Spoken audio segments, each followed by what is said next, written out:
Welcome back to the Deep Dive. Great to be here. So today we're tackling something fundamental in English, but something that definitely has its tricky spots. Absolutely. We're talking present simple versus present continuous. Right. Seems basic, but those nuances, especially with certain verbs, can really trip people up. Yeah, they can. Lots of learners grasp the basics, habits versus right now. But getting that deeper level, understanding why sometimes one works and the other doesn't, that's the key. So that's our mission for this deep dive, to really unpack those differences. Exactly. We want to make it clear, help you feel way more confident using these two essential tenses. Okay, let's do it. Where do you want to start? Present continuous. Yeah, let's start there. Just a quick refresher. The form itself is usually okay for most people, right? Right. Am, is, or are, plus that ing on the verb. Yep. And its main job, the one everyone learns first, is for actions happening literally right now, at this exact moment. Like I am talking into a microphone. Precisely. Yeah. Or you might hear, the manager is speaking with a client at the moment. Or they're currently discussing the budget. And you often hear words like now, at the moment, currently, with it. Definitely. Those words really nail down that happening right this second meaning, an action in progress. But it's not just about this very second, is it? It feels like it can be broader. That's a really good point. It absolutely can be. It's also for actions happening around now. Think ongoing projects, trends, temporary situations happening these days or weeks. Okay, so not necessarily at this instant, but still current. Exactly. Like environmental reports might say sea levels are rising year after year, or someone might comment, living costs are increasing more and more, or even she's learning French these days. She's not speaking French right now, but it's an ongoing process around the present. Adverbs like more and more, day by day, these days often signal this. Right, like a developing situation or something temporary. And wait, sometimes it points to the future too. Yes, it does, which seems a bit weird for a present tense, but yeah. We use it for definite future plans, things you've arranged. Like appointments or scheduled events. Exactly. I am meeting Sarah for lunch tomorrow, or they are getting married next June. It's fixed, it's arranged, so we use the continuous. So it's pretty flexible. And we should probably just quickly mention those spelling things like dropping E or doubling consonants when you add ing. Oh, yeah, good call. E-mechanics are important too, like making drops the E, running doubles the N. Right. And don't forget that special use with always for annoying habits. Yes. You're always leaving your socks on the floor. Exactly. It adds that little bit of irritation, more emotional than just saying, you always leave. Okay, cool. That's a good rundown of the present continuous. So let's flip to the other side, the present simple, the kind of bedrock tense. Yeah, you could call it that. Present simple is our main tool for general truths, facts, habits, routines, things that are just generally true or permanent. Okay, so this is where we see the first big contrast, habit versus right now. Definitely. So your daily routine. I usually get up at 7 a.m. That's present simple. Habit. Right. But if the phone rings at 7:05 and someone asks what you're doing, you might say, I'm just getting out of bed. That's continuous right now. Okay, and another example. Sure. My brother plays basketball every Saturday. Habit, present simple, but maybe this Saturday he's sick, so he isn't playing basketball today. That's the situation right now, or the specific day. Continuous. Gotcha. And verbs like live and work show this really clearly too, don't they? Oh, absolutely. For your permanent home or job, I live in Chicago. She works for Google. That's simple present. It's a permanent state, pretty much. But if it's temporary? Then you switch.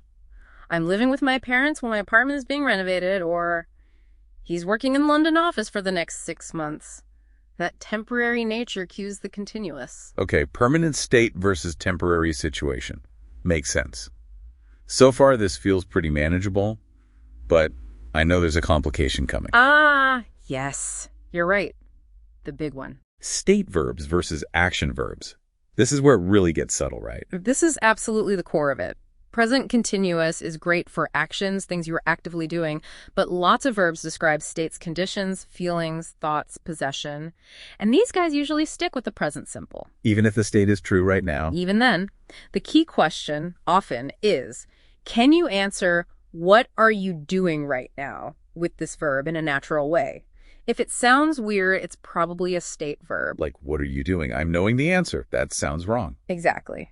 Knowing isn't really an action you perform in the same way as running or eating. It's a state of awareness. So these state verbs generally resist the continuous form. Okay, so what kinds of verbs fall into this state category? Thinking stuff. Yeah, mental states are a big one. Verbs like know, believe, understand, remember, suppose, mean, need, want, hope.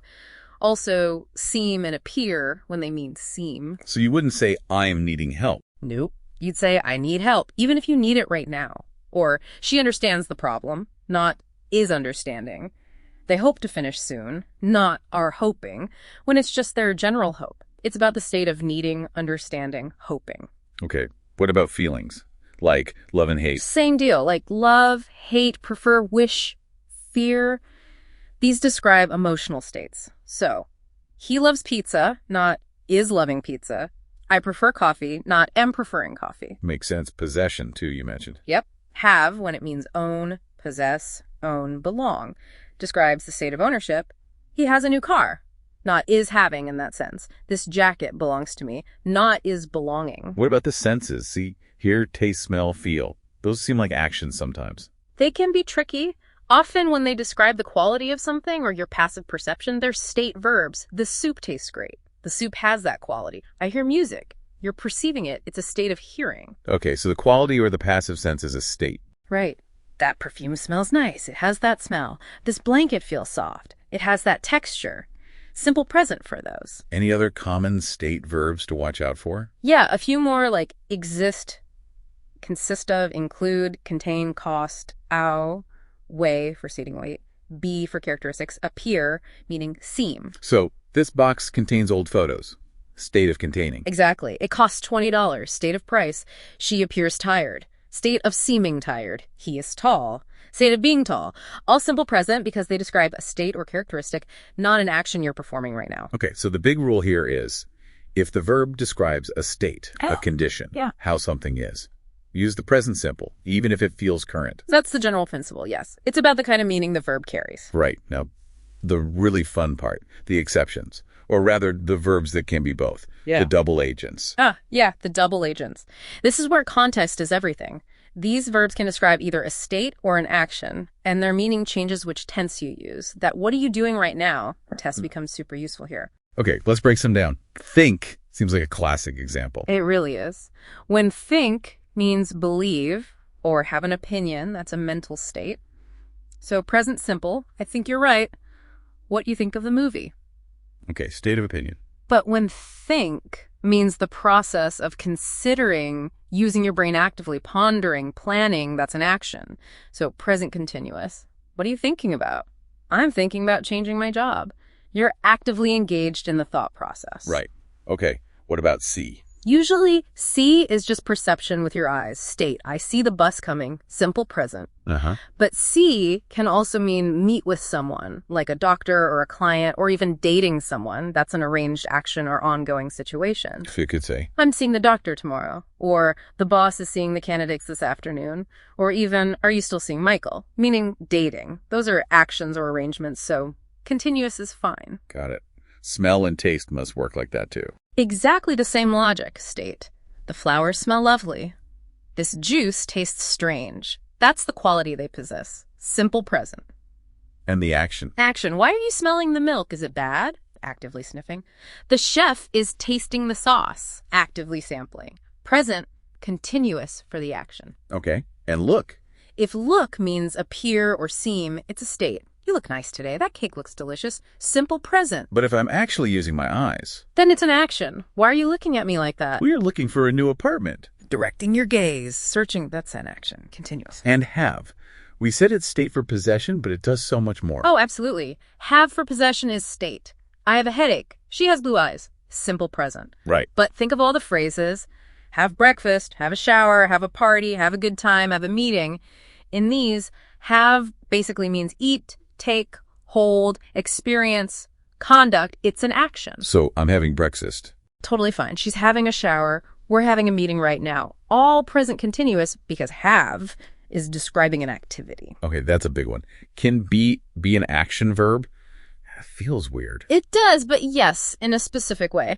Normally, be describes a state or characteristic. He is quiet, generally, simple present. Right. But if you use are being, you're usually talking about temporary behavior, how someone is acting right now, often in contrast to how they usually are. Like you are being silly. Exactly. It means you're acting silly right now. Maybe you're not normally silly. It's behavior, an action of sorts. Compare he is rude, his character, with he is being rude, his behavior right now. Okay, that makes sense. What about weigh? State. The suitcase weighs 20 kilos. That's its static weight.